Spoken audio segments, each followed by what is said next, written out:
მოგესალმებით. გამარჯობა, როგორ ბრძანდებით? როგორ თქვა, აბა როგორ ფიქრობთ? მირანის თემა. დღევანდელი მსოფლიოს ხელში კარგად ვარ, რო თქვა, მე მგონი გიჟი უნდა იყო. თუ არ იქნები გიჟი, თავად შეგრაცხავენ, ჭკვიანი რატომ ხარო და გიჟად მოგიხსენიებენ. მე ამით უპასუხე, თქვენ მისამართით იყო რაღაც გამოხმაურებები და მე ვიდეოც გქონდათ ამაზე ჩაწერილი, ლაივი გქონდათ, მე მგონი Facebook-ზე და ამიტომ აუნიშნა. ნახეთ ბატონო ვასილ, ჩვენ წინა ლაივში ვისაუბრეთ, რაკურსი გავაკეთეთ ისტორიული პატარა მონახაზი იმისთვის, რომ საზოგადოებას კარგად გაერჩია და გაეგო თუ რა არის ირანი და ზოგადად ახლო აღმოსავლეთი, ხო? და ეხლა უკვე ისეთ პროცესებში ვართ შესული, მსოფლიო უყურებს უკვე ამ პროცესებს და გვინდა თუ არ გვინდა, მსოფლიოზე ახდენს გავლენას ის, რაც ახლო აღმოსავლეთში ხდება. და ასეც იყო თავის დროზე. ხმები შემოდის უშნოთ რაღაც. მოიცა? აი გასწავლა. კონი გასწავლა.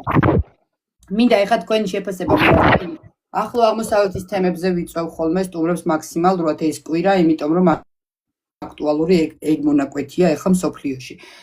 ხვალაც მეყოლება ამავე თემაზე სტუმარი, ზეგაც და კვირასაც. სხვადასხვა სპეციალისტებთან კარგად ახსნათ რა ხდება. მოდი დაიწყეთ.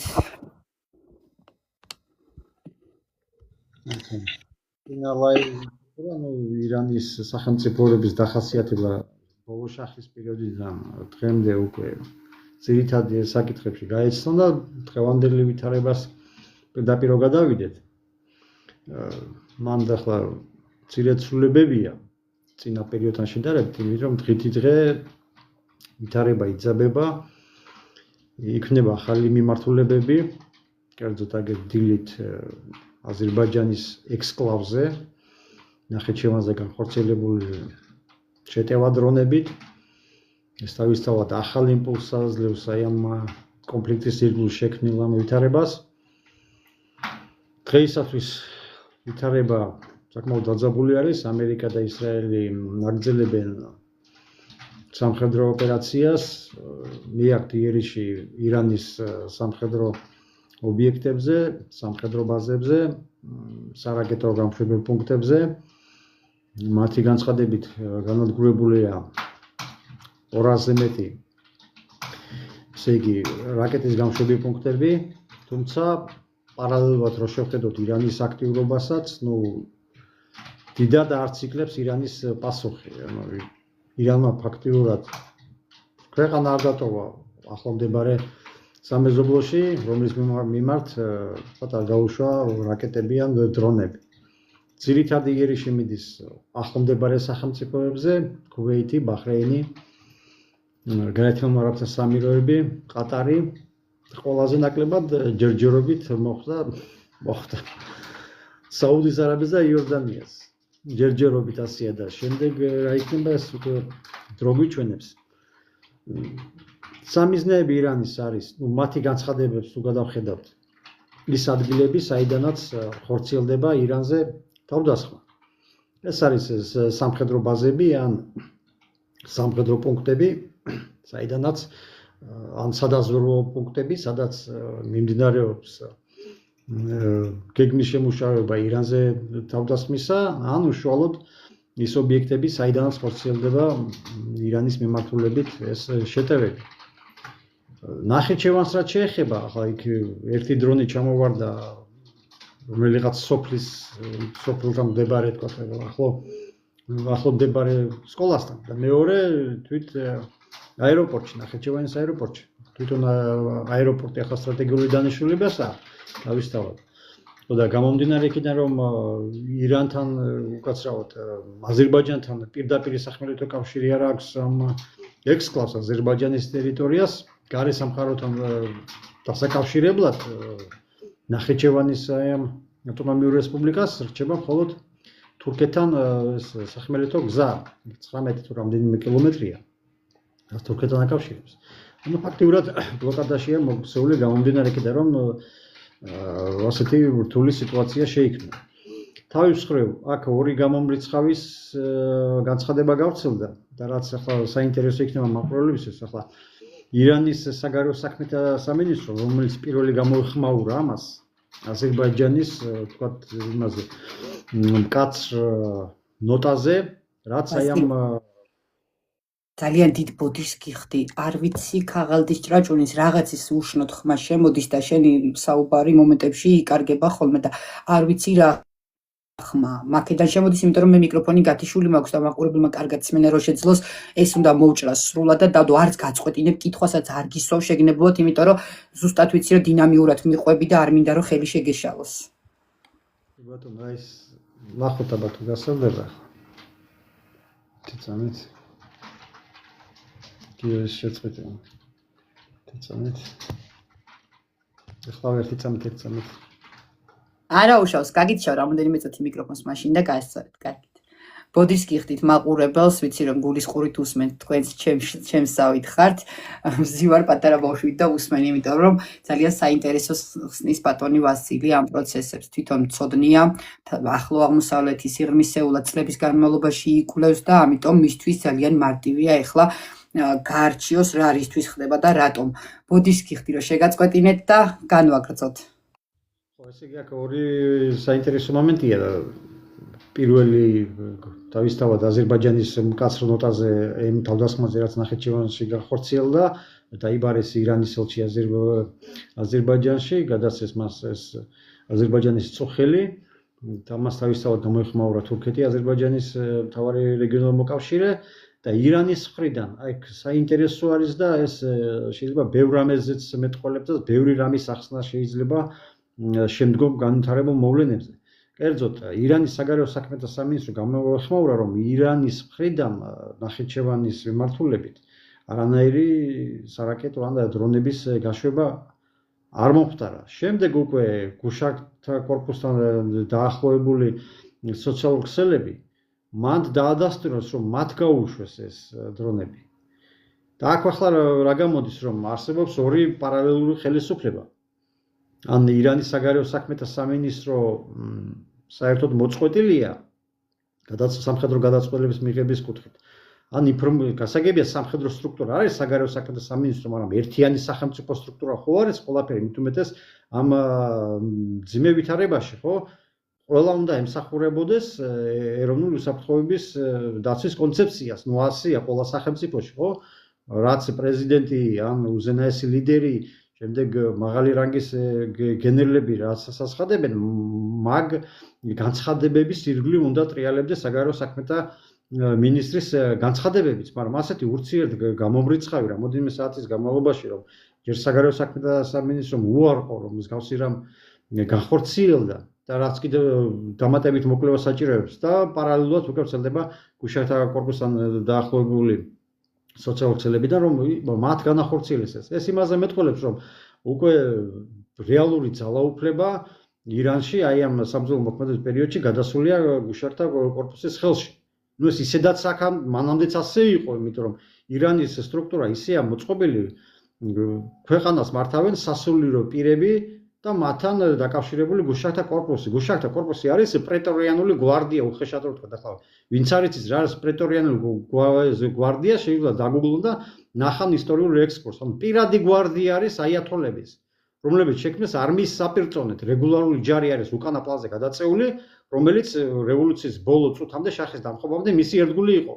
და რეგულარულ ჯარს აიათოლები ვერ დაეყრდნობოდნენ თავიანთი პოლიტიკის გატარებაში ქვეყნის შიგნით. ანუ მათი ძალაუფლების ხერხემალი რეგულარული ჯარი ვერ იქნებოდა ვერანაირად. მაგრამ თავიდან ბოლომდე რეგულარული ჯარი იყო გამოზრდილი, გაწვრთნილი შახის რეჟიმის წიაღში. ხო და ასეთ ვითარებაში, რომ ორი სტრუქტურა არსებობს ამ ქვეყანაში, მსგავსი მაგალითები დღეს პლანეტაზე 1-2 მაგალითად შეიძლება რომ მოიყვანო, მაგრამ ირანი არის ნათელი მაგალითი, რასაც ჩვენ ახლა უშუალოდ ვაკვირდებით. არსებობს ორი პარალელური სტრუქტურა, ნუ პრეზიდენტი და საგარეო საქმეთა მინისტრი, ანუ არის აი ამ აიათოლების რეჟიმის დანამატი. ასე გამოდის, ხო, ფაქტიურად, ახლა ის ლიბერალურად ან დემოკრატიულად მოაზროვნე და ეს რეფორმატულად მოაზროვნე ეს ახალი პრეზიდენტის მასუდ პეზეშკანის კაბინეტი არის უბრალოდ აი ამ კონსერვატიული ძალების, აიათოლების და გუშაქთა კორპუსის დანამატი უბრალოდ და რეალურ გადაწყვეტილებებს აი ამ ვითარებაში ღებულობენ ისინი. აქვე კიდევ ახლა მისთვის სიტუაციის უფრო კარგად გასარკვევად მაგალითს მოვიყვან კერძოდ რაც ახლა თუნდაც ამ ჩემს სიტყვებს დაადასტურებს. როდესაც ირანში პრეზიდენტად მოვიდა ჰასან რუჰანი 2013 წელს, მაშინ მთელი დასავლური პრესაც აჭრიალდა, რუსული პრესაც ყველა რომ აი რეფორმატორი მოვიდა რეჟიმის შერბილებას ქვეყნის შიგნით საგარეო ურთიერთობებში რაღაც დათმობებზე წამოვა, საერთაშორისო საზოგადოებაში ირანი ჩაერთვება, რაც სხვათა შორის იყო ამის ნიშნების, თქვათ, ვენის ხელშეკრულება 2015 წელს ბირთვულ პროგრამაზე, სადაც ირანი მიდიოდა იმის ბირთვული პროგრამის დახურვაზე სანქციების მოხსნის სანაცვლოდ. და აქ მთელი ევროპული წამყვანი ქვეყნები იყვნენ ამის ინიციატორები, შემდეგ უკვე თანაგარანტორებით რუსეთი და ჩინეთი, შემდეგ ამერიკას უჭერდა მხარს, თუმცა 2018 წელს მაისში ამერიკა ტრამპის პირველი ადმინისტრაცია გავიდა ამ ხელშეკრულებამ, რაც გააპათილეს ხელშეკრულება, იყო რაღაც ნიშნები, თქვათ, რაც ილუზორულ იმას ქმნიდა მაინც. ასეთ სურათს, რომ ირანი, თქვათ, უფრო ცივილური გახდებოდა ირანის ამჟამინდელი რეჟიმი, თუმცა პარალელურად გადავხედოთ იმ პერიოდს რა ხდებოდა ახლო აღმოსავლეთში, არაბული გაზაფხული მთელი სიმძლავრით მძინვარებდა მაგ რეგიონში, ჰასან რუჰანის ხელისუფლებაში მოსვლიდან 2013-2021 წელში გუშაქთა კორპუსის და მისი საგარეო დაზვერვის ალყუცის საქმიანობის მკვეთრი გააქტიურება ზუსტად ჰასან რუჰანის პერიოდში დაფიქსირდა. თუ პრეზიდენტი ახლა არის ლიბერალური დემოკრატიული შეხედულებების რეფორმატორი კურსის გამტარებელი, დასავლეთთან დიალოგის დამყარებელი რეგიონში, თქვათ, აი ამ კონფლიქტური სიტუაციის შერბილების მომხრე, როგორ მოხდა ზუსტად იმ პერიოდში, ამ პრეზიდენტის პერიოდში ირანის გავლენების მკვეთრი გაძლიერება, იემენშიც, სირიაშიც, ვიცით ჩვენ ბაშარ ასადის ხელისუფლების გადარჩენა მრავალწლიანი ყოფა ხელისუფლებაში დამხობამდე ძირითადად ირანის დამსახურება იყო და შემდეგ რუსეთის ფედერაციის. ამ პერიოდში მოხდა ირანის მკვეთრი რეგიონული გააქტიურება, შემდეგ ისლამური სახელმწიფოს განადგურება კომბინირებული ძალებით, იქ საერთაშორისო კოალიცია იყო ჩართული, ერაყზე მაქვს საუბარი, სირიაშიც ხომ იყო ისლამური სახელმწიფო. სირიაში გაანადგურეს ამერიკულ კოალიციამ და ქურთების შენაერთებმა. ერაყში გაანადგურეს ბაღდადის ცენტრალური ხელისუფლების ჯარებმა, ამერიკულმა კოალიციამ და პროირანულმა პარამილიტარისტულმა მილიციებმა, ხაშტალ შააბი და შემდეგ სხვადასხვა სტრუქტურებმა. ეს უკვე იმაზეც მეტყველებს, რომ საგარეო ვექტორში, სადაც უკვე იქ ირანის ეროვნულ ინტერესებზეა საუბარი, როგორც ისინი ამას აპელირებენ, როგორც განმარტავენ, მაგაზე მაქვს საუბარი, რომ ჩემი შეფასება ახლა მათი ეროვნული ინტერესები რა არის, ეს საერთოდ არ უნდა იყოს ახლა ამ განხილვისაგანი. ისინი როგორ აკეთებენ ამის გამართლებას, ეს გაფართოება იქ 100,000-ზე მეტი შიიტი მოხალისე მიავლინეს სირიაში და ერაყში ასადის გადასარჩენად და ისლამურ სახელმწიფოსთან საბრძოლოდ ერაყში. როგორ მოხდა თუ პრეზიდენტი ასეთ რაღაც მნიშვნელოვან საკითხების იმას გადაწყვეტილებას არ ღებულობს, ეს კონსერვატიულ ძალებთან დაახლოებული, აფილირებული, მასთან დაკავშირებული გუშაქთა კორპუსი, როგორ მოხდა მათი ასე გააქტიურება რეგიონულ დონეზე, რაც თავისთავად ამ კონფლიქტების მოგვარებაზე საერთოდ არანაირი ნიშნის იმას არ ტოვებდა, ხო? პირიქით ირანი აფინანსებდა და აძლიერებდა თავის გასამხედროებულ დაჯგუფებებს რეგიონში, პროქსი ძალებს. ეს იმის დასტური, რომ ირანის სახელმწიფოს სტრუქტურა ისეა მოწყობილი, რომ გადაწყვეტილებებს ღებულობს კონსერვატიული ელიტა, აიათოლები, მოლები. და ალი ხამენეის ლიკვიდაცია ამ სისტემას ასე ტრანსფორმაციას ვერ მოახდას, იმიტომ რომ ვასილ წინა ლაივში შენ აღნიშნე ზუსტად ეგ მომენტი, რომ ყველა რეგიონების მიხედვით ყავთ სათადარიგო ჯგუფებად დაორგანიზებული და მხოლოდ ერთის ლიკვიდაციით ისინი ვერ აღმოფხვრიან ამ პრობლემასო და მინდა ამასაც ხაზი გაუსვა, წინაზეც აღნიშნე შენ, მაშინ არ იყო ეს ინციდენტი მომხდარი. კონკრეტულად ირანის რეჟიმის დამხობაზე? ხო, ნახე, შენ როგორც აღნიშნე წინა ლაივში მახსოვს ესე თქვი რომ ერთი კონკრეტული აიათოლას მოკლით ესენი მიზანს ვერ მიაღწევენ, იმიტომ რომ ყველა რეგიონში ყავთ მართველი გუნდები, ძალები გადანაწილებული, რომ ერთის ლიკვიდაცია რომ მოხდეს, ჩამნაცვლებელი ნებისმიერ დროს გამოჩნდება და უკვე მზადყოფნაში ეყოლებათო. ოღონდ ახლა უფრო კიდევ იმას შევიტან სიცხადეს ამ იმაში წინა იმაზე რაც ითქვა. ანუ ალი ხამენეის ლიკვიდაციის შემდეგ რა შეიცვალა? მოვიდა მისი შვილი, ხო? მოჯტაბა ხამენეი. მოჯტაბა ხამენეის ლიკვიდაცია რომ მოხდნენ, რა სისტემა დაიშლება? რაღაც ნაკლებად ის არის, ხო, ეს სავარაუდო. არის სხვა აიათოლების. ანუ უკვე აქ აი ამ კონფლიქტს მიეცემა რელიგიური დატვირთვა. იმიტომ რომ იერიშის სასულიერო პირებზე, რომლებიც ქვეყანას მართავენ, მეჩეთების ქსელი მართავს ირანს. ისინი რელიგიური სახელმწიფოა, იქ ბევრი არ ეთანხმება ამ სისტემას, ეთანხმება, მაგრამ ირანის სახელმწიფოს წარმოადგენენ ესენი, იმიტომ რომ ესენი მართავენ ყველაფერს. და სხვა ალტერნატიული ჯერ ქვეყნის შიგნით ვინც ამათ კონკურენციას გაუწევს და ხელისუფლებას ჩამოაშორებს, ჯერჯერობით არ ჩანს.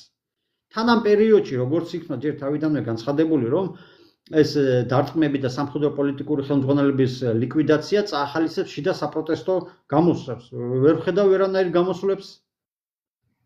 ანუ მოსახლეობის იქ არის რაღაც ვიდეოები ვრცელდება, რომ მიესალმებიან, ნუ ეს გასაგებია, ხა იქნებიან რომ ასეთებიც და შეიძლება არც ისე ცოტა, მაგრამ აი საპროტესტო გამოსვლები, ანტისამთავრობო აი ამ სამომავლო მოქმედების პერიოდში არ შეინიშნება. ანუ რაზე მიდის მაშინ ახლა ფსონს რაზე დებენ ახლა ამერიკა და ისრაელი, ანუ როგორ მოხდეს ამ რეჟიმის დემონტაჟი, იმიტომ რომ რო შეწყდეს ეს დაბომბები, რა ვითარება, რა პირიქით ეს ხელისუფლება გაიმტკიცეს თავის ძალაუფლებას ქვეყნის შიგნით. სხვა მეტი რა უნდა მოხდეს ეს რეჟიმი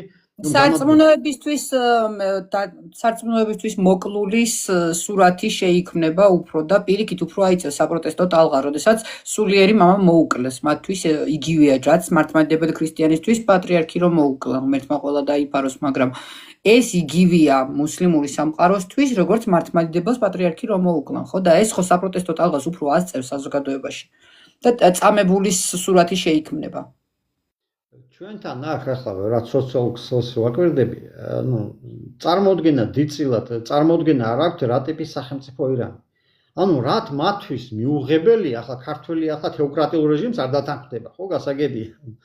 ხო, მაგრამ როდესაც საუბრობ არსებული რეჟიმის არსზე, შინაარსზე, ისინი აი ამ საკითხს უყურებენ დასალური პრიზმით. ანუ დასალური ქვეყანა ხო არ არის არც ერთი თეოკრატიული, არც შუმარ თეოკრატიული.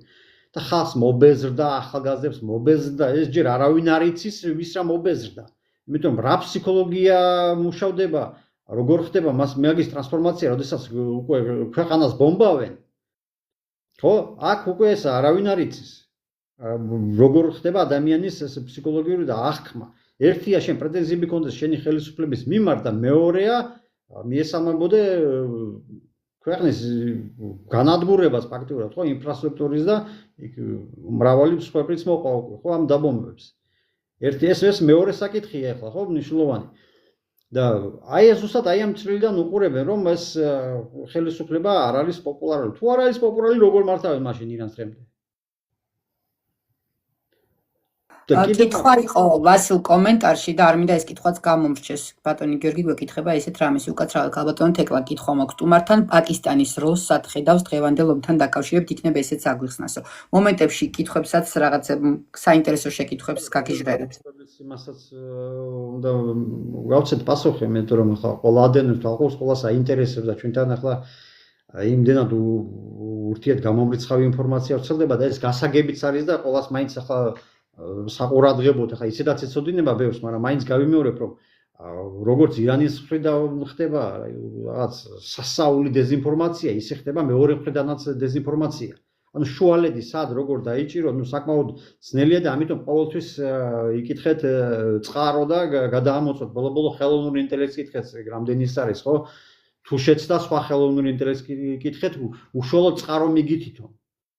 ანუ ლინკზე რო გადავიდეთ, ასე რომ ვთქვათ. იმიტომ რომ ისეთი ფეიკები ვრცელდება, ლამის მეც ავყევი აი ამ იმას, ხო, დაპირისპირის იმას, მაგრამ ძალიან ბევრი ისეთი ვრცელდება ურთიერთ გამომრიცხავი ინფორმაცია, ძნელია, ვთქვათ, საერთო სურათის დახატვა, მაგრამ რეალობა ის არის, რომ დღევანდელი რეჟიმი არსებობს, განაგრძობს არსებობას, ახორციელებს 100 მეტრული მათი პასუხებიდან მათ რო დაუჯეროთ მთელი ის ამერიკული ბაზები აქვს რეგიონში განადგურებული და ხლა ასეც არ არის ახლა სამხედრო თვალსაზრისით ირანი ახლა ვერ გაუმკლავდება ამერიკას და ვისაუბროთ ისრაელს, მაგრამ ძალიან მყინვარულ დარტყმებს აყენებს იმ რეგიონის ქვეყნებს, იმ ქვეყნებს, რომლებიც აქამდე სტაბილურობით გამოირჩეოდნენ, ხო, ნავთობმონარქიებზე მაქვს საუბარი.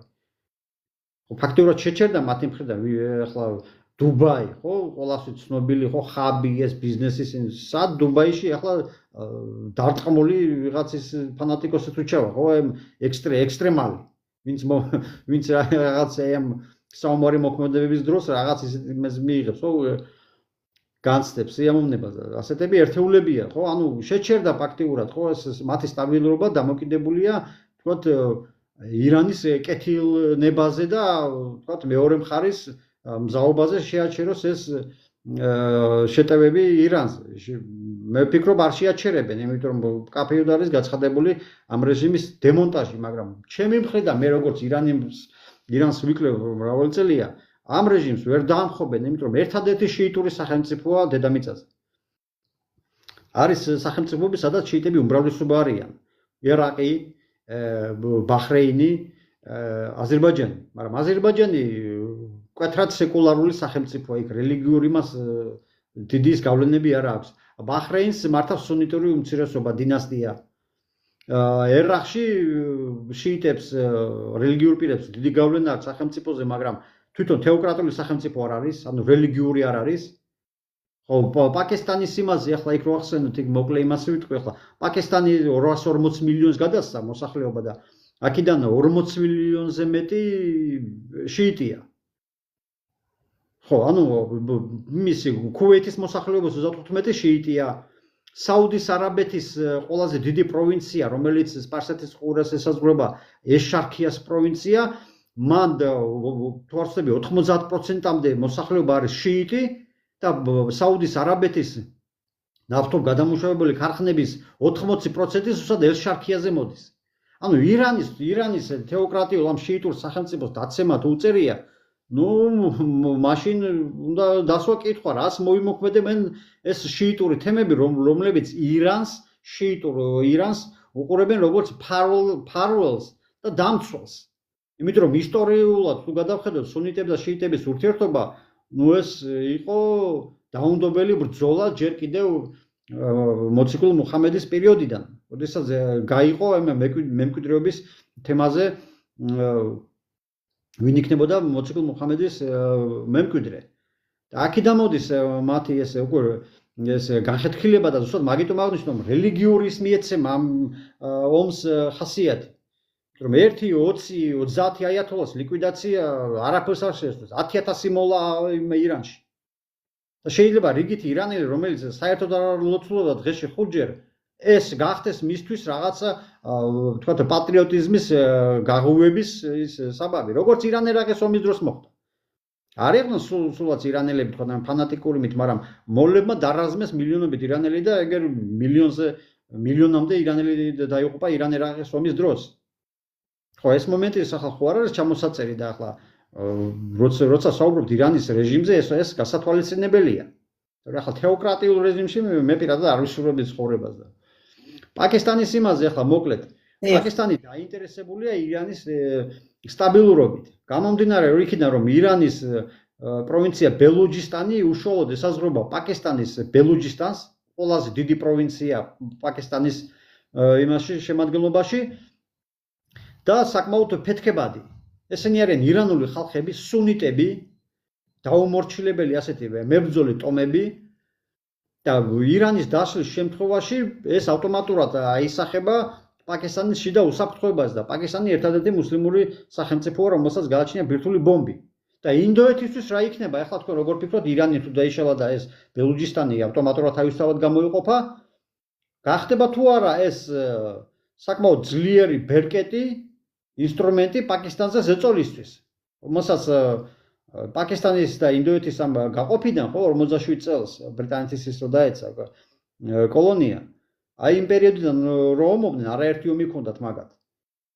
პლუს ქაშმირის პრობლემა, რომელიც დღემდე მოუგვარებელია, ხო, სადავოა პაკისტანსა და ინდოეთს შორის. ამას რო დაემატოს ბელუჯისტანი, ინდოეთი არ გამოიყენებს ამ შესაძლებლობას პაკისტანზე დამატებითი ზეწოლის ინსტრუმენტი ჩაუვარდეს ხელში, თავისთავად გამოიყენებს ამ კონტექსტში თავისთავად პაკისტანის შიშობს, რომ ირანის დესტაბილიზაცია არ მოხდეს. თუმცა ეს პაკისტანი უკვე ამას ვერ აკონტროლებს. ანუ პაკისტანის ნებაზი არ არის, უბრალოდ დავაფიქსირე რა პოზიცია აქვს და როგორი ის აქვს უკავია პოზიცია ამ საკითხთან დაკავშირებით. თორე მოსახდენი თუ მოხდება იქ რა პროცესები წავა უკვე ვინ სად რომელ ბანაკში გადალაგდება, ნუ ეს მამაშვილს ვერ აიყვანსო თუ როგორ არის ნათქვამი, ზუსტად ეს სიტუაცია დალაგდება მან. ერთი კითხვა კიდევ წამოგვეწია, ბატონო ვასილ, ქურთების შესაძლებლობებზეც გითხარით 1-2 სიტყვა ირანშიო. ქურთების საკითხი. ერთ-ერთი წვავე მოუგვარებელი და მე ვფიქრობ არასამართლიანი საკითხი, მოუგვარებელი საკითხი მთელს ახლო აღმოსავლეთში. პირველი მსოფლიო ომის დასრულების შემდეგ, როდესაც ოსმალეთის იმპერია დაეცა და ანტანტის ქვეყნება, ну იქ რუსეთიც იყო, რუსეთის იმპერია, მაგრამ ის გამოეთიშა ხო რევოლუციის შემდეგ და ის მონარქიის დამხობის შემდეგ რუსეთში, მაგრამ ეს სამყარო სახელმწიფოების საფრანგეთი, დიდი ბრიტანეთი, ისინი შეუდგნენ ახლო აღმოსავლეთის გადანაწილებას. როდესაც საკითხი მივიდა ქურთების საკითხს, ანუ რა როგორ მოხდეს მათი თქვათ მიეცეს თუ ავტონომია თუ როგორ მოხდეს, იმიტომ რომ 4 სახელმწიფოს ფარგლებში ხდებოდა. ქურთები ირანს არ შეხებია დიდად ახლა ეს ტერიტორიული გადანაწილება, იმიტომ რომ მაშინ ყაჯართა დინასტია იყო იქ და მე ვსაუბრობ ოსმალეთის იმპერიის ნანგრევებზე ეს ქურთების განსახლების არეალი. ერაყი ერგო წილად დიდ ბრიტანეთს 21 წელს გამოცხადა ერაყის მონარქია ჰაშემიანთა დინასტიის ხელმძღვანელობით, ცალკე შეიქმნა სირია, ოღონდ სირია მაშინ დამოუკიდებელი სახელმწიფო არ იყო, საფრანგეთის მანდატის ქვეშ იმყოფებოდა. 46 წელს გამოცხადა სირიის არაბული რესპუბლიკა და ცალკე თურქეთი, რომელიც მუსტაფა ქემალის ხელისუფლებაში მოსვლის შემდეგ იქ საკმაოდ დრაკონული მეთოდით ახშობდა ქურთების შეერაღებულ ფორმირებების აჯანყებას. იქ რამოდენიმე ძლიერ აჯანყება მოხდა აღმოსავლეთ თურქეთში. ახლა გადავხედოთ სიტუაციას, სად როდის შეიქმნა ქურთული პირველი ავტონომია. ნუ მოკლე ის რო გავაკეთოთ, ხო, 13 წუთის პარგლებში. ერაყში, როდესაც ბაასისტები მოვიდნენ ხელისუფლებაში 68 წელს, ისინი თავისთავად დრაკონული მეთოდით ანადგურებდნენ ქურთების და შიიტების ნებისმიერ პოლიტიკურ აქტივობას. გამომდინარე იქიდან, რომ ქვეყანას მართავდა სუნიტური უმცირესობა. როდესაც ამერიკული ჯარები და კოალიციური ჯარები შეიჭრან ერაყში 2003 წელს მარტში და მოხდა დამხობა, მათ უკვე წინასწარ ჰქონდათ გამზადებული პლაცდარმი, ვიზზე დაეყრდნობოდნენ აი ამ სამხედრო კამპანიისას. ეს იყვნენ ქურთები, რომლებმაც იქ თითქმის ყოველთვის ომობდნენ ცენტრალური ხელისუფლების წინააღმდეგ და მე ვიტყვი საკმაოდ ეფექტურად დიდწილად. ესე იგი 2003 წელს, როდესაც შეიჭრნენ, მათ მიიღეს ავტონომიის სტატუსი. ერაყის ფედერალური სისტემა, სახელმწიფო სისტემა ისე ჩამოყალიბდა, რომ პრეზიდენტი იქნება ქურთი, პრემიერ-მინისტრი იქნება შიიტი და პარლამენტის სპიკერი იქნება სუნიტი. ნუ ასე გადანაწილდა. მაგრამ იქ უკვე მრავალწლიანი სამოქალაქო ომი გაჩაღდა შემდეგ, ქვეყანაში მოვიდნენ შიიტებიც, ანუ შიიტებმაც დაუჭირეს ხარი აი ამ ამერიკული ჯარების შესვლას ერაყში, შეჭრას და ბაასისტების სუნიტური მმართველობის დასრულებას და მათ მიიღეს ავტონომია. დღევანდელი ერაყის ქურთისტანი ფაქტიურად არის სახელმწიფო. განსხვავება ის არის, რომ ის მაინც არ აწარმოებს საგარეო ურთიერთობებს, ანუ ცენტრალურ ფედერალურ იმასთან სტრუქტურებთან კონტაქტობს ამ მიმართულებთან, დამოკიდებულია ბაღდადზე. მაგრამ გერბი, ჰიმნი, შეერაღებული ფორმირებები, თავისი ბიუჯეტი, ცალკე ადმინისტრაცია, ანუ ყველაფერი რაც სახელმწიფოს გააჩნია, გარდა ამ საგარეო ვექტორზე, ნუ ახლა საგარეო საქმეთა სამინისტრო არ ყავთ, მაგრამ საგარეო ურთიერთობათა დეპარტამენტები გააჩნია. იქ თურქეთთანაც თანამშრომლობენ ერაყის ქურთები. მეორე ასეთი პრეცედენტი შეიქმნა სირიაში ეს სამოქალაქო ომის დაწყების შემდეგ. ანუ ქურთები გამოიყვნენ, დიდად არ ეხარებოდათ ახლა, მაგრამ მათ ბაასისტების რეჟიმი ასადის დინასტიის ქვეშ და გამოიყვნენ ცალკე შექმნეს იქ თავისი ადმინისტრაცია, შეერაღებული ფორმირებები. ახლა მთელ ისტორიას არ მოყვები, იმიტომ რომ ჩვენ მაინც ახლა ირანზე ვსაუბრობ, მაგრამ ქურთებზე ეს მოკლე ისო გავაკეთოთ. აგერ ბოლოს შარშან უკვე მოხდა ქურთული ავტონომიის განადგურება, როდესაც ხელისუფლებაში მოვიდა ეს ხაიათ ახალ-შამის დაჯგუფება აბუ მუჰამედ ალ-ჯულანის მეთაურობით.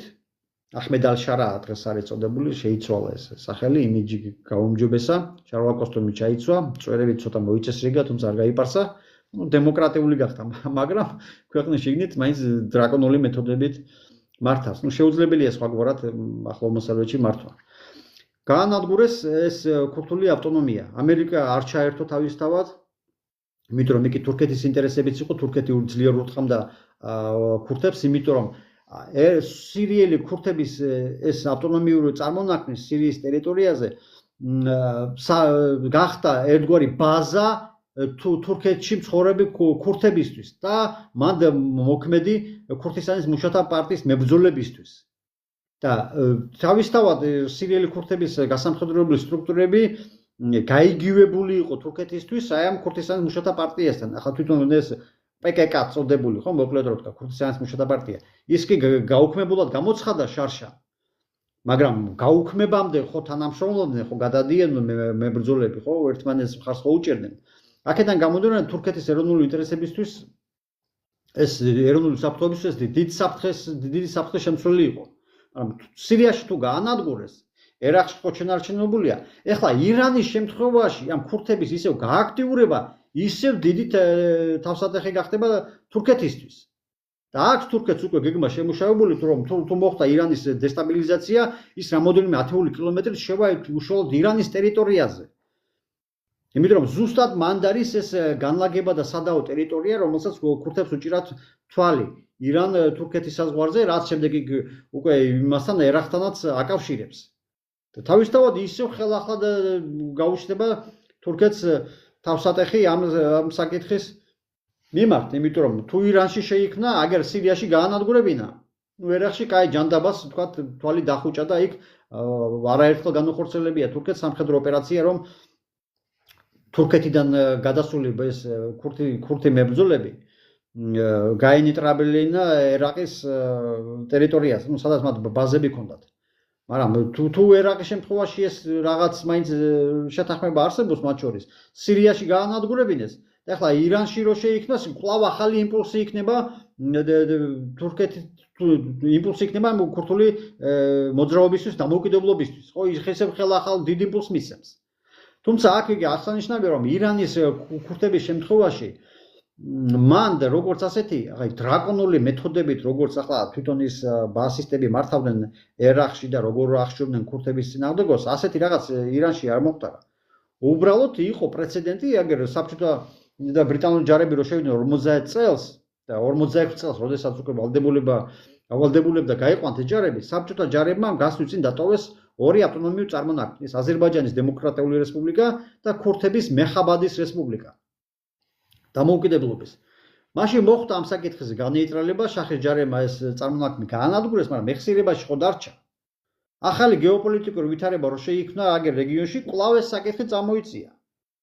აგერ ორიოდე კვირის წინ ერაყში ბაზირებულმა ქურთულმა ორგანიზაციებმა გამოაცხადეს კოალიციის ჩამოყალიბება, სხვადასხვა მონაცემებით მათი მებრძოლთა რაოდენობა 10-15,000-მდე მერყეობს, შეიძლება მოიმატოს ან ცოტა ნაკლები იყოს, ეს თვითონ სიტუაცია აჩვენებს და გამოაცხადეს ასეთი პროგრამა, ბრძოლა აიათოლების რეჟიმის წინააღმდეგ, ქურთებისთვის ფართო ავტონომიის მიცემა და თავისთავად ადგილობრივი ადმინისტრაციის და შეერაღებული ფორმირებების დაკომპლექტება ქურთების მიერ. ანუ ეს ფაქტიურად ირანის დაშლას ნიშნავს. და ეს პრეცედენტი ახლა ირანისთვის რას ნიშნავს? ცალკე არის ირანის აზერბაიჯანი. ეგ 20-25 მილიონი თუ 30 მილიონამდე საუბრობენ ამას. ცალკე არის ირანის ბელუჯისტანი. იქ 2-3 მილიონამდე აღწევს ეს ტომები, თუმცა საკმაოდ ისეთი მტკივნეული საკითხია ირანისთვის. ცალკე არის ირანის ხუზესტანი, სადაც არაბი სუნიტები სახლობენ. უშუალოდ ეს ერაყს რო ესაზღვრება. აი, სადაც სადამ ხუსეინი შეიჭრა 80 წლის სექტემბერში, და იმ ხუზისტანის დაკავება რა უნდოდა. აი ზუსტად იმ ტერიტორიაზე შეიძლება გააქტიურდეს, შეიძლება კი არა, გააქტიურდება, იმიტომ რომ წაახალისებენ გარე ძალები, იმიტომ რომ ჩვენ ხედავთ რომ აი ამ პერიოდში უკვე აგერ დონალდ ტრამპის დონეზე მისი რიტორიკიდან გაცხადებიდან გამომდინარე ხდება ქურთების წახალისება. და თავისთავად მუშაობენ ამ მიმართულებით, მარტო სიტყვით ხო არ შემოიფარგლებიან, უკვე გამზადებული ყავთ ეს შეიარაღებული ფორმირებები, რომ ირანში მოხდეს აი ამ შიდა სიტუაციის დესტაბილიზაცია მოწყვლადი რეგიონებზე მხარდაჭერით. ვინ აყვება, როგორ აყვება, რა სიტუაცია დავაგდება, ეს ამას დრო გვიჩვენებს, ამაზე ახლა დიდი იმას ვერ გავაკეთებ კომენტარს. შეუძლებელია ამის პროგნოზირება, ვინ როგორ მოიქცევ. ყველაფერი დამოკიდებულია მაინც ქვეყნის შიგნით, მოსახლეობა დაუჭერს თუ არა, იმიტომ რომ უყურეთ, ერაყი რო შეიჭრა ირანში იმის პასუხად რომ ხომეინის ხელისუფლება მოუწოდებდა ერაყელ შიიტებს აჯანყებისკენ და იგივე ისლამური რევოლუციის მოხდენას ერაყში მოსახლეობა ხო 60%-ზე მეტი შიიტები იყვნენ ხო იმის მერე ხო ერაყში ეს თავისთავად დიდი საფრთხე-შემცვლელი იყო მაშინ ბაასისტური ხელისუფლებისთვის და ქვეყნის შიგნით ყველა წამყვანი სასულიერო პირი სადამ ხუსეინმა დახვეწა და შემდეგ საპასუხოდ პრევენტიული დარტყმისთვის უკვე განახორციელა შეტევა ირანზე და მას ეგონა რომ ეს არაბული მოსახლეობა ხუზისტანის პროვინციის ირანის პროვინციის თავისთავად ახლა სად სუნიტური თეოკრატიული შიიტების ქვეშ იმყოფებიან თქვა სუნიტები და სად მოვიდნენ ესენი ხო ბაასისტის სუნიტი ძმები მაგრამ პარადოქსი ის არის რომ ძალიან მცირე ნაწილი მოსახლეობა შეუერთდა ერაყის ჯარს ეს ცალკე პარადოქსია როგორ თუ არაბის სუნიტი ხარ ირანში თეოკრატიული თქვა ფუნდამენტალისტური ძალები მოვიდნენ და აგერ საერო რეჟიმის ჯარისკაცები ხო სადამის ჯარები შევიდნენ დაიკავეს ხუზესტანი მაგრამ არ გადავიდა პირიქით ირანის ჯარში ჩაეწერა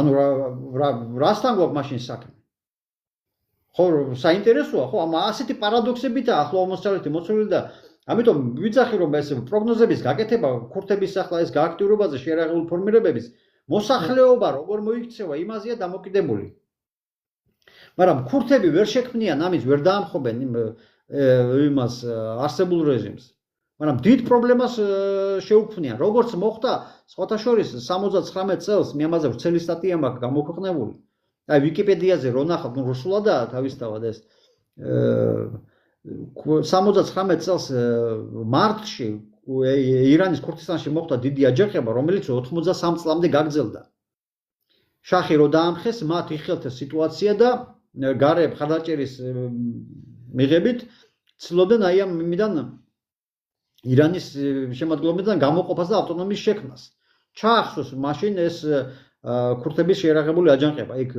10000-ზე მეტი ადამიანი დაიღუპა იგივე სიტუაციაში ეხლა გარე ძლიერი მხარდაჭერა თუ იქ და მოხდება თავისთავად ირანის ქურთისტანის დესტაბილიზაცია მაგრამ გადაედება თუ არა სხვა რეგიონებზე აქ ირანის აზერბაიჯანს ახსენებს ბევრი იმიტომ რომ ირანის სახელმწიფოს ორი ეთნოსი კრავს ორი ეთნოსის ირგვლივ არის გაერთიანებული ეს არის ირანელი აზერბაიჯანელები და სპარსელები ისინი მართავენ ალი ხამენეი იყო უზენაესი ლიდერი რომელიც მოკლეს იყო აზერბაიჯანელი იმ გენერლების დიდი ნაწილი ვინც დაიღუპა აი ამ შეტევების დროს ხო ვინც მოკლეს იყო ეთნიკური აზერბაიჯანელი შარშან განხორციელებულ თავდასხმას შარშან თუ როდის მოკლეს გენშტაბის ხო შარშან მგონი თუ არ ვცდები გენშტაბის უფროსი მოხამედ ბაყერი ეთნიკური აზერბაიჯანელი იყო ანუ ირანული სახელმწიფოს სიმბიოზია ამ ორი ეთნოსის ესე იგი შეთანხმება რომ ერთობლივად მართონ ქვეყანა და საუბარი ახლა ასეთ ვითარებაში რომ ირანის აზერბაიჯანი გამოეყოფა ჩემში ბევრ კითხვას ბადებს იმიტომ რომ თუ ქვეყანას მართავ ყველაფერს მართავ პირდაპირ მნიშვნელობით სასულიერო პირები და იქით ძალოვანი სტრუქტურები და ბიზნესი და ეკონომიკა და საგარეო დამთავრებული თუ მართავ რა უნდა მიიღო ამაზე მეტი იმით რომ რაღაც ირანის პროვინცია აზერბაიჯანი გამოეყო და გამოაცხადო დამოუკიდებლობა და დაკმაყოფილდა ამით ჯერ ერთი რა წარმონაქმნი იქნება ის ცალკე შემდგომ ირანის აზერბაიჯანი? ვის უნდა მიიერთოს, ან აქეთ ვინ უნდა მიიერთოს? საგარეო ვექტორით ვის უნდა დაამყაროს კავშირები, რომ იფუნქციონიროს სახელმწიფოს, ხო ჭირდება რესურსები. და რა რესურსები გააჩნია ირანის იმ რეგიონს, თქვა და ნავთობგაზის, ესეც კიდევ ცალკე საკითხები, ანუ იქნება თუ არა სიცოცხლის უნარიანი ეს წარმონაქმნი. რაც ირანის, თქვა აზერბაიჯანზეა საუბარი, თუ გამოიყო. ამიტომ საკმაოდ რთულია ამ დესტაბილიზაციის მოწყობა ირანის აზერბაიჯანში. და საკმაოდ გაუგებარი იქნება ჩემი მხრიდან თუ ამაზე წავიდნენ, იმიტომ რომ თუ ირანს ერთად მართავენ, ცალკე რატომ უნდა გამოიყონ? მესმის ახლა თქვა იგივე მდგომარეობაში რო ყოფილიყვნენ, როგორც შიიტები იყვნენ სუნიტური უმცირესობის შემთხვევაში ეგერ იმაში, სადამის ხუსეინის მმართველობის დროს.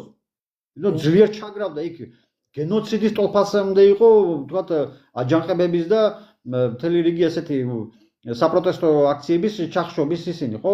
რა მეთოდებს მიმართავენ? დრაკონული მეთოდი, პირდაპირ ტანკებიდან ესროდნენ მომიტინგეებს. ბატონო ვასილ, მოდი ერთი კითხვა კიდე არ გამოგჩეს, K2 გვიწერს, როგორ ფიქრობს ბატონო ვასილ, რუსეთის და ჩინეთის ჩართულობა როგორი იქნება ამ მოვლენებში თქვენი აზრითო? ხო, ყველაზე საინტერესო, ბევრს საინტერესებს ეს, იმიტომ რომ ირანი ახლა დასავლურ ბანაკში არ მოიაზრებოდა ჩინეთის და რუსეთის ბანაკში.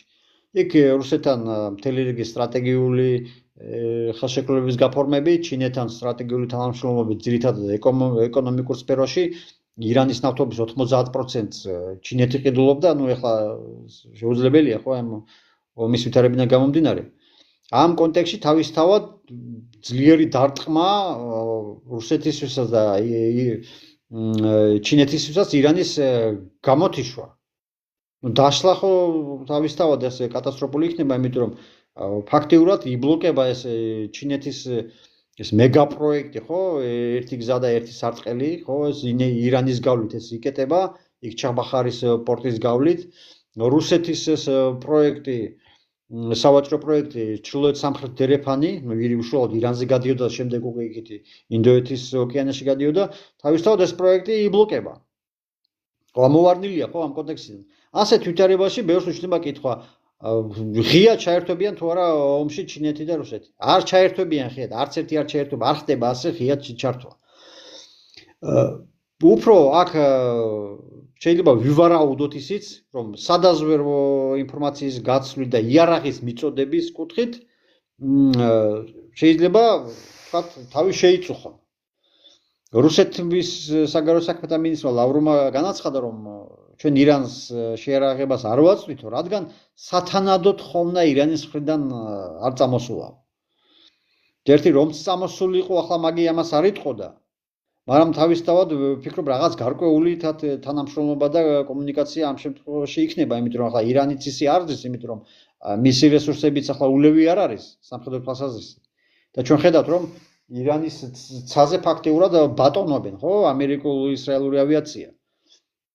ანუ მისი თავდაცვის უნარიანობა ამ კუთხით საკმაოდ სუსტია. ფაქტიურად ნულია, ну ასე როი ვთქვათ, ხო? ის თვითმფრინავები რაც ჩამოაგდეს ამერიკის მოკავშირეებმა და არა თვითონ ირანმა. ეს ცალკე პარადოქსი. ანუ ირანს დაჭირდება მაინც დახმარების მიღება რუსეთისგან და ჩინეთისგან. ну სხვა ვინ მიაწვეს ახლა მეტი იარაღს, რეგიონიდან საკმაოდ ძნელი სათქმელია. ну ეს არის ძირითადი მოცემულობა, ანუ ღიად არ ჩაერთვებიან. მაგრამ თავისთავად რაღაც სახით ძირითადი გზებით მოხდება ეს ყველაფერი, როგორც თქვენ ხსნით, ხო? ბატონო. ბატონო ვასილ, კიდე ერთი ესეთი შეკითხვა იყო ძალიან საინტერესო. თქვენ ალბათ მიახლოებით მაინც გეცოდინებათ რა ციფრებთან არის დაკავშირებული ეს პასუხი. თუ შეიძლება კითხეთ ბატონ ვასილს, რამდენი შიიტია სულ მსოფლიოში? ახლა ზუსტად ვერ გვეტყვით ალბათ, მაგრამ მიახლოებით მაინც თუ შეძლებთ. ალბათ იმის ხაზგასმა იქნება საჭირო პარალელის გავლება, რა ძალა შეიძლება იყოს შიიტების მხრიდან მსოფლიოში ასეთ დროს. ну ამ კითხვის დამსმოს ახლა ეცოდინება, რომ ისლამი ორ ძირითად შტოდ არის გაყოფილი, სუნიტები და შიიტები. უმცირესობას წარმოადგენენ შიიტები. სხვადასხვა მონაცემებით ეს არის 9-10-11%, ახლა მაქსიმუმ 12. მთელი მუსლიმების სოფლიოში. ხო, და აქედან ახლა დასკვნები თავად გამოიტანდა, ხა ირანის მოსახლეობა 90 მილიონს გადააჭარბა. აქედან 98% მუსლიმია ირანის მოსახლეობის. და აი ამ 98%-დან 90%-მდე შიიტია. თვით ირანში. ხა რეგიონში გითხარით, ხო? სადა ერაყში 65% შიიტია, პაკისტანში 20%-ზე, 45 მილიონამდე ადის, 40-45 მილიონი, ქუვეითში მოსახლეობის 35%, იქ არ ვიცი 5 მილიონია ქუვეითში თუ რამდენი ცხოვრობს. ბაჰრეინის მოსახლეობის 70%-მდე შიიტია. ასევე დიდი ის არის დიასპორა საუდის არაბეთში, ეშარქიაზე ყველაზე დიდი პროვინცია საუდის არაბეთში, რაც გითხარით, მათი იმ მოსახლეობის 90% შიიტია. ეს მოცემულობა აზერბაიჯანი მოსახლეობის 65-70% შიიტია, მაგრამ არარელიგიური ის არის მოსახლეობა, ჩვენთან მუსლიმები რაოდენობა, რთული ამის სტატისტიკა ზუსტი არ არსებობს, მიახლოებით ზოგი ეძახეს 500,000, ზოგი 200,000, შუალედი აი მე არ ვიცი ზუსტად საქართველოში რამდენი მუსლიმია, სტატისტიკა ძნელია რომელს დაუჯერო, არის ზოგი 9 მილიონს ეძახეს, ზოგი 400,000. კაი დაუშვათ 300,000 შუალედი ავიღოთ. აქედან 9-ზე მეტი შიიტია. ჩვენთან. უფრო მეტი უფრო, იმიტომ რომ სუნიტები, მუსლიმები ვინც არიან, ეს აჭარაში, აჭარელი ისინი ხო მუსლიმები, სუნიტები არიან და პანკისის ხეობა. და აზერბაიჯანელი, ირანელი ის უკაცრავ და ქართული ჩვენთან მცხოვრები აზერბაიჯანელები, ხო, ქართული აზერბაიჯანელების, მათი უმეტესი ნაწილი შიიტია. ხო, აი ასეთი მოცემულობა. რადგან აქეთაც გადმოვედით და ცოტა საქართველოსაც მოგვიწია საუბარი, მინდა შეგახსენოთ ეს ფაქტი ალბათ ნანახიც გექნება თქვენს, ირანის საელჩოსთან ზარზეიმიც ეკვა თამაში და ეს მსოფლიო მედიამ გააშუქა 2 დღის განმავლობაში ზედიზედ. და ამიტომ ძალიან ბევრი კითხვა დაისვა დასაწყისშივე, მაგრამ რადგან პირდაპირ ირანზე ვსაუბრობდით, პირველი არ დავაყენე ეს საკითხი, ეხლა მინდა რომ ამაზე მიპასუხოთ, როგორ ფიქრობთ, რა ხელა საფრთხე შეიძლება იხდეს ჩვენს ქვეყანაში ასეთ დროს და რამდენად სწორია ასეთ დროს რომელიმე სახელმწიფოს მხარეთ გამოჩნდეს და თუ აქვს ჩვენს ქვეყანას ამის ფუფუნება, ან თუ აქვს ვინმეს გაცნობიერებული, რა საფრთხეში შეიძლება იყოს ჩვენი ქვეყანა ასეთ დროს. ეს ყველაზე მტკივნეული საკითხია, რაც კიდე დაგისვამთ, იმიტომ რომ მან დავუყურეთ როგორ არის ასეთ რთულ ვითარებაში, როდესაც ჯერ ერთი როგორი ფინალი იქნება თვით ამერიკაშიც არ იციან, იმიტომ რომ ამ რეჟიმის დამხობას მოყვება ბევრის დამხობა რეგიონში. თქვენ არ დაგავიწყოთ, უკვე ამ ომს მიეცემა მარტო ირანის სახელმწიფოებრივ ზღვევა კი არა, თვითონ რელიგიური ინსტიტუციის ერთადერთი შიიტური სახელმწიფოს რღვევა. რა ფსიქოლოგიური ტრავმა და განცდა და განწყობები ჩამოუყალიბდება და რაში გამოვლინდება შემდეგ ეს მორწმუნე შიიტებისთვის, იმიტომ რომ შეიძლება შიიტი იყო, მაგრამ არ იზიარებდა, თქვათ იმას კონცეფციას, თქვათ რომ ეს პოლიტიკური ისლამს უწოდებენ ხშირად, ახლა მე არ ვითანხმები ამ ტერმინს, მაგრამ აი როგორც ირანშია, ხო, თქვათ სასულიერო პირები თუ განკარგავენ ყველაფერს. აი ამ კონცეფციას ველაიატე ფაკიჰ უწოდებენ. ამ კონცეფციას თუ ეთანხმება, თავისთავად მისი ქმედებები იქნება რადიკალური. რადიკალური იმათ მიმართ, რომლის მიმართაც აქამდეც დიდად თქვათ ახლა რაღაც ისეთი ზარზეიმით არ გამოირჩეოდა მათი შეფასებები ამერიკას დასავლეთის მიმართ, მაგრამ როდესაც მათ სასულიერო პირი მოუკლეს თავისთავად აი ამ სეგმენტში, აი ამ მოსახლეობის ამ სეგმენტში, შიიტების ამ სეგმენტში მოხდება მათი მსოფლმხედველობის რადიკალიზაცია. ჩვენ შემთხვევაში აქ ზარზეიმით, შეცდომად მიმაჩნია მხარეთ დაფიქსირება, იმიტომ რომ ირანთან ჩვენ გაგვაჩნია დიპლომატიური ურთიერთობები, ახლო მეზობელია. ვინ იცის რა კონფიგურაცია დაალაგდება, ჩვენი საქმე არა ბოლო-ბოლო ირანში რა რეჟიმი იქნება. კაცრი რეჟიმია, კი ბატონო, კაცრი რეჟიმი ახლა ჩემზე კარგად დღევანდელი ირანის რეჟიმი რას წარმოადგენს, რავი, დაიტრაბახებს ახლა, ხო, რაღაც გადმოგდებული ენებით რო საუბრობენ დღევანდელი თეოკრატიული რეჟიმის იმაზე. კარგად მაქვს შესწავლილი შახის პერიოდიდან დღევანდელ დღემდე, ახლა შახს რომ მიაწერენ რეპრესიებს, დღევანდელი რეჟიმის ის შახის რეჟიმი ახლოსაც ვერ მივა იმასთან, რაც თავს დაატეხეს შემდეგ რევოლუციის გამარჯვების შემდეგ, ხო? აი ამ თეოკრატულმა რეჟიმმა კაცრი რეჟიმი, ყველა კაცრი რეჟიმია ახლო აღმოსავლეთში. მეტნაკლებად ახლა ისეთი ის არ არის, თქვათ, როგორც თქვათ, ქუვეითში, ბაჰრეინში, მაგრამ რეჟიმი მკაცრი. ახლა ბაჰრეინის სიმკაცრე უყურე რაში გამოვლინდება შიიტებს, ქვეყნის მოსახლეობის 70%-ად რო შეადგენენ, არ აქვთ უფლება ჯარში და უსაფრთხოების სამსახურეში მსახურების. ამის უფლება არ აქვთ. არის თუ არა ეს მკაცრი დიქტატორული რეჟიმი? როგორ ფიქრობთ? არა აქვთ უფლება, ვერ იმსახურებს ჯარში, ვერ დაიკავებენ თანამდებობას ძალოვან სტრუქტურაში. არის ეს დისკრიმინაციული სილი. ხო მომენტები. ირანის იმას რო დაუბრუნდეთ ისევ თემას. როდესაც ქვეყანასთან დიპლომატიური ურთიერთობა გაგვაჩნია, მაინც ზომიერი პოზიციის დაკავება ჯობია. არც იქით მხარეს, არც მეორე მხარეს. მაგრამ უნდა დაგმო ნებისმიერი თქვათ გამოვლენა საპროტესტო აქციების, ახლა პოლიმოტებით ხო არ უნდა დახროდო კაცო ახალგაზრდები, ხო?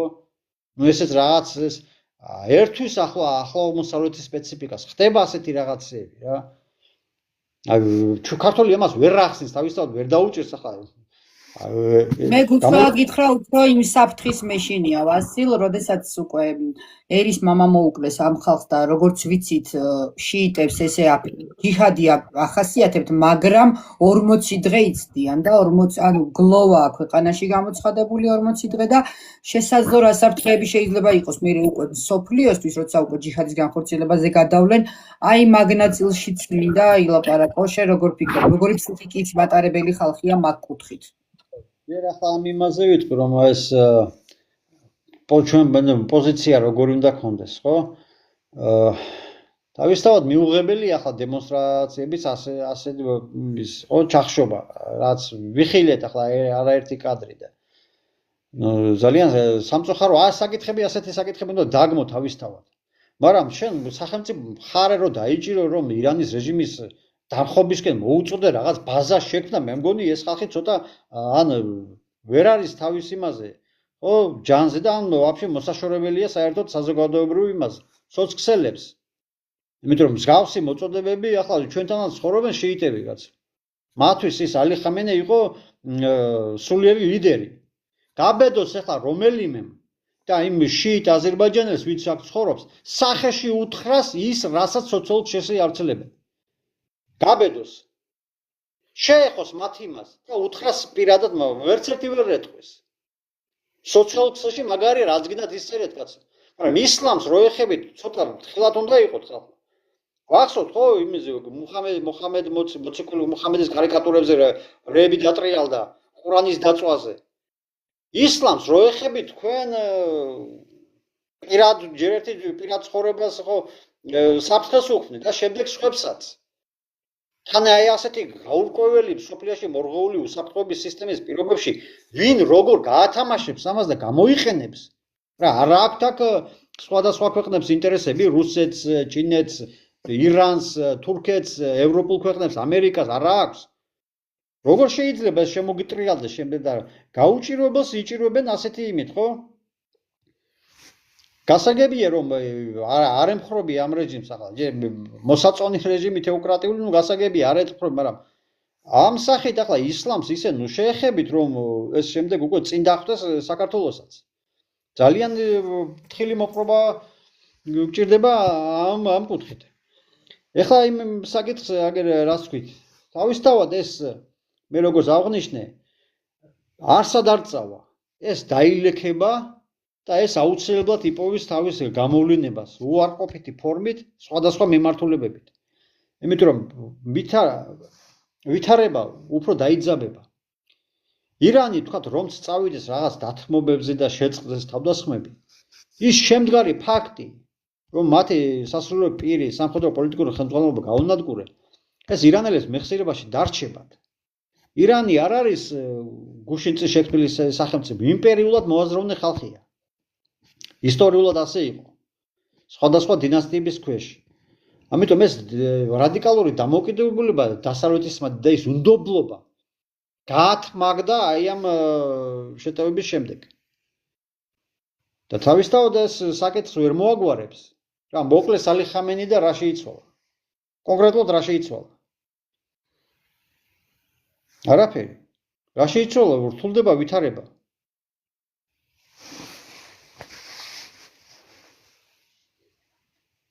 ასილ ძალიან საინტერესოდ ხსნი, იმდენად საინტერესოდ, რომ გარედან 4100-ია ჯამში მაყურებელი, 262 ადამიანი ვიყურებს ამ წუთებში და შემდეგ რა თქმა უნდა გადმოწერ ლაივს და გავავრცელებ YouTube-ზე და Facebook-ზე დიდი გამოხმაურება გქონდა წინაშენს ლაივსაც. და თითოეული კომენტარი იწყებოდა მადლიერებით და მადლობის გადახდით, რომ ესეთი კარგი და ზუსტი ანალიზი მოგვასმენინეთ თან ცოდნე ადამიანისგან და ძალიან დიდი დაფასება გაქვს საზოგადოების თვალში და მადლობა შენ ამისთვის. თუ რაიმე დარჩა ისეთი, რასაც უნდა შევეხოთ ირანის თემაზე. იმას გავაკეთებ. აი აქ ჩემ პოსტებს, Facebook პოსტებს, მანდაც არსებული ირანული რეჟიმის რაღაც ისტორიული რიგის იმას რო ვაკეთებდი, რაღაც ისტორიული მიმოხილვას. მან კომენტარებში ისეთი რაღაც უცნაური რაღაცები ხდებოდა. ნუ, ესე იგი, ეს ალი ხამენი არ იყო ღირსი რომ მოეკლათ. ესე იგი, ხალხო, ერთი რამ დაიმახსოვრეთ. მე ვარ მკვლევარი. ვიკლევ ამ რეგიონს. მეხმიანებიან სხვადასხვა ქვეყნის ჟურნალისტები. რომ მივცე კომენტარი ჩემი ხედვა რეგიონში მიმდინარე მოვლენებზე. ჩემი მხრიდან ღია დემონსტრაციულად ამის გაცხადება, ვინ ვირსი ღირსია, ვინ იმსახურებს სიკუთილს ამ დამხობას, ეს იქნება არასერიოზული და მხარეთ წარმოჩენა.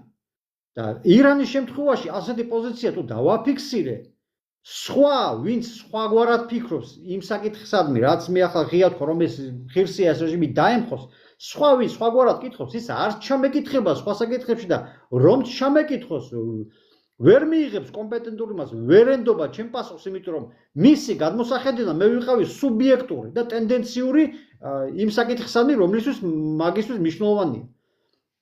ეხლა პირაჩი მომწერო და იქ უპასუხებ ვის რას იმსახურებ. პირაჩი, საჯაროდ ამას ვერ განვაცხადებ. ხოს გასაგები ხო უნდა იყო, ბავშვები ხო არ ახართ ახლა ეს კაცო. ასეთი რაღაც ჩემგან რა პოზიცია მივესალმო ამერიკის და ისრაელის ავიაციას რომ ირანი გაანადგუროს, ახლა ირანისადმი სიყვარულით ხوار ნეიტრალური იმით ხوار ვიძახი კაცო, ირანისადმი სიმპათიები გამაშინ რაღაცა. კი გამოაცხოს აგერ გუშინ იმას ჯორჯიან ტაიმში რო ვიყავი, ესე იგი 2015 წლის ვენის ხელშეკრულების დასკვნებში, მაგატეს დასკვნები, ხო, საერთაშორისო სააგენტო ატომური ენერგიის, ხო? მა დასკვნებში წერია რომ ირანი პირნათლად ასრულებს თავის მოვალეობას. მოკლედ რუსეთის აგენტად მომნათლეს.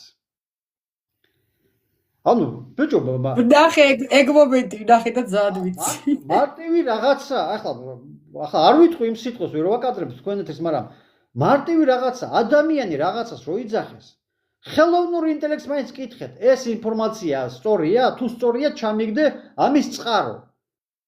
ბიჭო, თუ მაგატეს დასკვნებში წერია ის რაც თქვი, ამის გამო ასე ამის ტრიალი გადატრიალება ჯერ ერთი მიანიშნებს თქვენ არასერიოზულობას და არაკომპეტენტურობას იმ საკითხისადმი, რასაც არ ვცელებთ.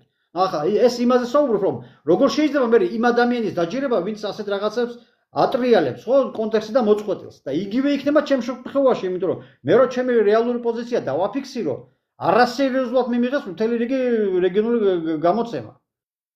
ნახე, ვასილ, აქ მინდა აღვნიშნო, ჩემ მაყურებელმა არ იცის და კარგია რომ შენ თვითონ წამოიწყე ამაზე საუბარი, როგორც ირანისტი ახლო აღმოსავლეთის მცოდნე, ბატონ ვასილს იწვევენ ყველგან თითქმის და ხშირ შემთხვევაში უცხოური მედია უფრო აკეთებს, მე მგონი ინიციატივას უფრო იჩენს, ვიდრე ქართული მედია, ხო ეგრეა? და ამიტომ მინდა აღვნიშნო, ძალიან მადლიერი ვარ თქვენი, რომ ჩემთვისაც იცლით ხოლმე. წინასწარაც რომ დაგირეკეთ და შეთანხმება გთხოვეთ, იმდენად გაატვირთული გრაფიკი გქონდათ, დღევანდელის გარდა არ გეცალათ და თან დასვენების ნაცვლად აგერ კიდე იხარჯებით და გვაწვდით ზუსტ ინფორმაციას, რა როგორ შეიძლება და რა პროცესებს შეიძლება ველოდოთ წინ და მადლობა ამისთვის. კი ბატონო, აქ კიდევ ახლა ეთერი უკვე მივახლოვდა დასასრულს. თუ სასაუბრო არის თემა, ჩემთან 3 და 4 საათიანი ლაივებიც ყოფილა. 252 მაყურებელზე არავის არ გაუთიშია ხალხთან ლაივი და ამ სასწაულებს მე ჩამადენინებთ მაინც. აი ეს რაღაცას იმას ახლა იმაში ჩავამატებ. კიდევ მეორე საკითხი, ერთი ის საკითხი დამისვეს, რომ არ იყო ღირსი ალი ხამენი მოეკლათო. ნუ ასეთი აბსურდულ თემებს ჯერ ერთი მიკომენტარეთ რა, არ ვიცი ამ ეთერიდან არ ვიცი, მაგრამ ეს ამ ლაივს ხო ნახავენ სხვებიც, ხო, ვინც Facebook-ში მყავს. ასეთი დებილობა შეკითხვა ჯერ ერთი არ უნდა დამისვათ, თქვენ წერეთ რაც გინდათ ის. და მეორე კიდევ აი ამ იმას რო ეხება. საის საქართველოს როგორი ირანი აწყობს. ბიჭო, მე გადავწყვიტო ირანში რა აწყობა იქნება, იქ თეოკრატიული იქნება, შახი დაბრუნდება, ან სხვა დიქტატურა ჩამოყალიბდება. ეს ირანელებმა უნდა გადაწყვიტოს, იმიტომ რომ როგორც ჩვენ არ გვინდა სხვებმა ჩვენ შიდა საქმეებში თავიანთი ცხური აფათურონ, ისე არ უნდა შეყოს შენც იქ, სადაც არავინ არ გეკითხება ჩაყო ცხური. პოზიციას დაფიქსირება ერთია, მაგრამ შენი გადასაწყვეტი არა ირანში რა ის იქნება, მაგრამ ირანში ჩვენ გვაწყობს ერთი 7 სტაბილური და პროგნოზირებადი რეჟიმი. და არა ჯალათი თავისთავად ახლა ასეთ რეჟიმთან საკუთარი სახელმწიფოს თანამშრომლობა ასეთ რეჟიმთან თავისთავად ძალიან ცუდი ის იქნება, ხო, თავის ჩვენი ქვეყნისისა და უნდა იყოს 7 სტაბილური და მეტნაკლებად ჰუმანური, რაც ახლო აღმოსავლეთს შეიძლება ითქვას, იმიტომ რომ ჰუმანურობით არ გამოირჩევა ეს რეგიონი სამწუხაროდ, ეს მათი ისტორიული ის არის. მეტნაკლებად არის მისაღები რეჟიმები, ტუნისი, იორდანია, თავისი რაღაც სპეციფიკით. ხო და ახლა არავინ არ ისურვებს ავღანეთში ცხოვრებას, ხო თქვენთაგანი, არც იემენში. ხო არც მე ვისურვებდი და ამიტომ უნდა იყოს 7 განვითარებული, თუნდაც დუბაი. რაც სხვათა შორის ერთმა ირანელმა მითხრა, როდესაც შარშან ვიყავი ირანში, რომ ახალგაზრდა ბიჭი იყო, რომ ჩვენ ისეთი ენერგორესურსები და პოტენციალი გავაჩინე, რომ მინიმუმ დუბაის დონემდე ვიყოთ. აი ირანი რომ იქნება დუბაის დონემდე, თავისთავად იქ უკვე შიდა პოლიტიკური ვითარება რადიკალურად შეიცვლება და რეგიონი უფრო 7 გახდება და პროგნოზირებადი. მაგრამ სხვა საკითხია, აწყობთ სხვა მოთამაშეებს ირანის იყოს 7 და განვითარებული? მე დიდი ეჭვები მაქვს, რომ რეგიონის ქვეყნებს ეს აწყობთ. ემით რომ კონკურენტი იქნება. ირანი ყოველას დაჩრდილავს თავისი ეკონომიკური მაჩვენებლებით. არ აწყობთ ირანს სანქციები მოეხსნათ. დემონიზირებული ირანი ჭირდებათ. რატომ? იმიტომ რომ არაბულ ქვეყნებს ეშინიათ, ხო ხედავთ როგორ ეშინიათ. ამიტომ ამერიკული ბაზების არსებობა მაგ ქვეყანაში ეჭვიშვილს არ დადგება, კაი ხანი. სანამ ირანის საფრთხეს წარმოადგენს. აი ეს მოცემულობა. იძახი ახლა ან პროამერიკელი ხარ, ანტიამერიკელი ხარ, გეუბნებით იმ მოცემულობას. არაბული ქვეყანა ამ ვითარებაში არც ერთი არ იტყვის უარს ამერიკულ ბაზაზე, რომელიც იქ მდებარეობს. ყველგან მდებარეობს ამერიკული ბაზა არაბულ ქვეყნებში. მაშინ შეიძლება იქ რაღაც სამხედრო ობიექტია, მაგრამ სამხედრო ბაზა არ არის. აი ეს მოცემულობა რეგიონში. და ამერიკას აწყობს ახლა რეგიონი და ბაზები გაიყვანოს, არ აწყობს. ამიტომ ჭირდება ასეთი ირანი. საფრთხობელა, დესტაბილიზირებული კონფლიქტი. თორე რა რეჟიმია და რა რეები აქვს გაკეთებული ამ რეჟიმს. მთელი იმ გამალობაში, რაც მოვიდა ხელისუფლებაში, ბევრს არ დაგესიზმრებათ ისე რომ იცოდეთ. ამიტომ შემოხვდათ უაზრო პოლემიკაში და ირანის საკითხებს ამ მიმართულებით მასწავლეთ. აი ამას ვიტყოდი და სხვა შეკითხვები თუ გაქვთ, აგერ დეტალურად. გულის დამრიგებლები ბევრია ხოლმე. ნახეთ, ირანით გამოჩნდება რუსეთი და ჩინეთი დაიცავენ მოკავშირეს თუ ამერიკა გაიტანს თავისასო.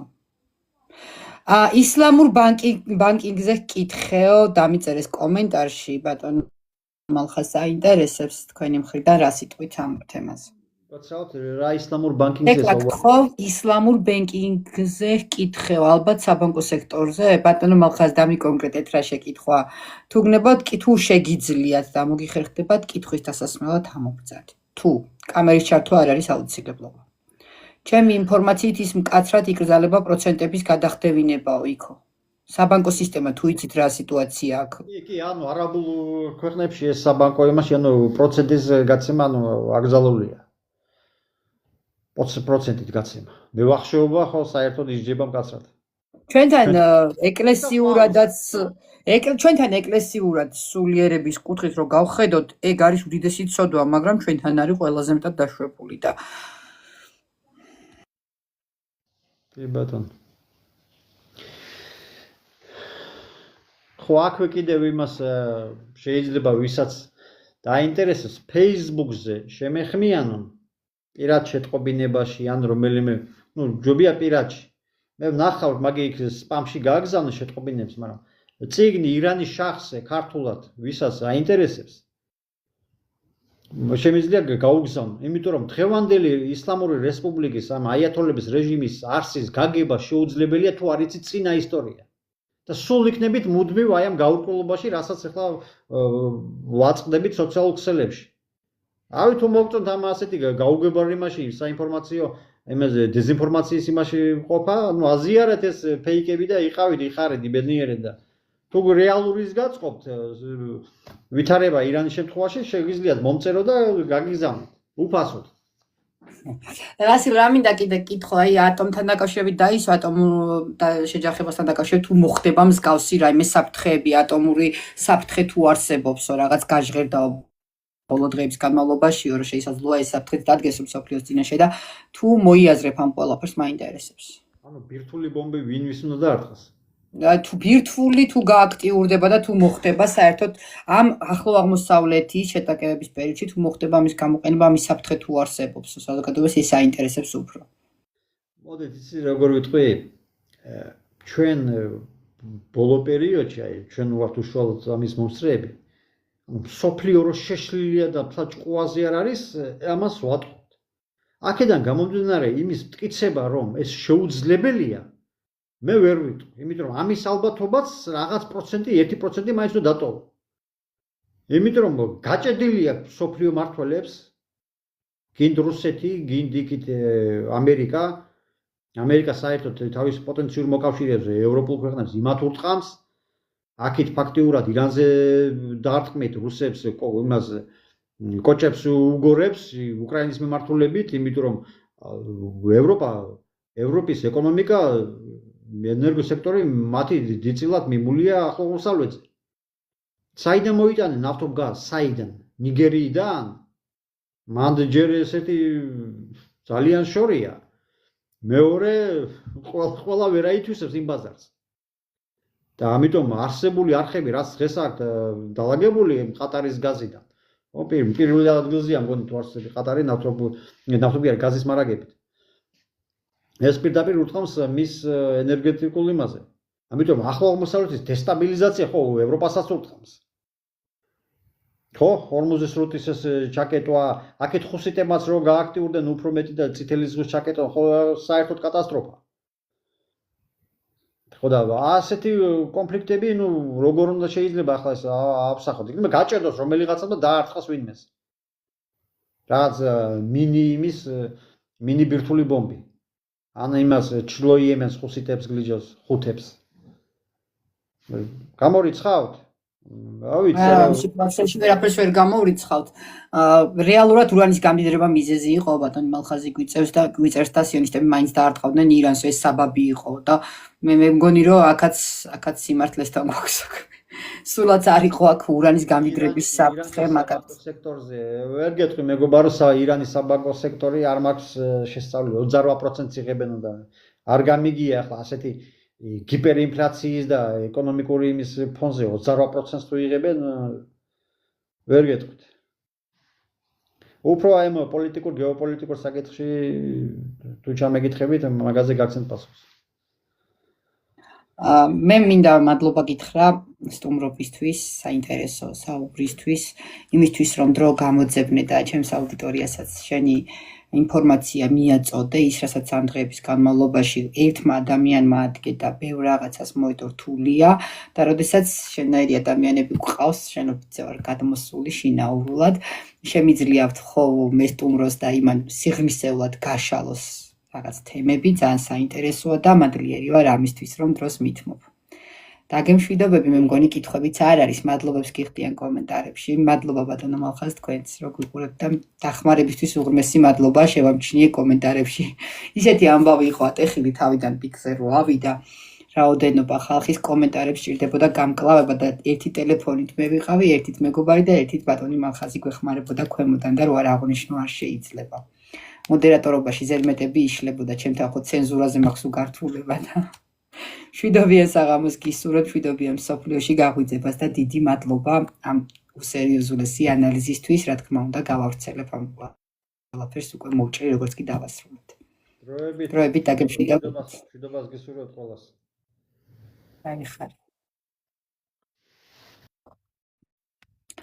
ყველას ძალიან დიდი მადლობა ჩემო კარგებო. მიუხედავად იმისა, რომ მძიმე თემებზე ვსაუბრობთ ხოლმე, ბოლოს ვცდილობ ყოველთვის რომ ნეგატიურად არ ვიყო დამუხტული და პოზიტიურად გაღიმებულად დაგემშვიდობოთ და მშვიდობიანი საღამო გისურვოთ. მადლობა დახმარებისთვის, მადლობა რომ მიყურებთ.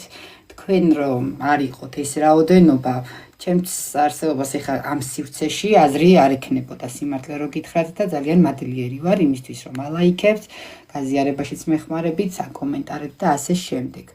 5600 იყო ჯამში მაყურებელი, რამდენიმე ფლაიერიც გაიმზადა და როგორც კი შევატყობ რომ ძალიან ცოტა არის მაყურებელი და უჭირს ლაივს გავარდნა, მხოლოდ მაგ შემთხვევაში გამოვიყენებ, ამ შემთხვევაში არ მჭირდება, როცა რამდენია ისედაც მაყურებელი ხელოვნურად რაღაცო დავამატო. ხელოვნურად რა აქტიურს ხდის ფლაიერი ლაივს და ბევრგან ჩანს მე ბევრი მაყურებელი მაგიტო შემოდის ხოლმე, მაგრამ დღეს არ დამჭირვებია. მადლობა ყველას, გეფერებით მშვიდობიანი საღამო.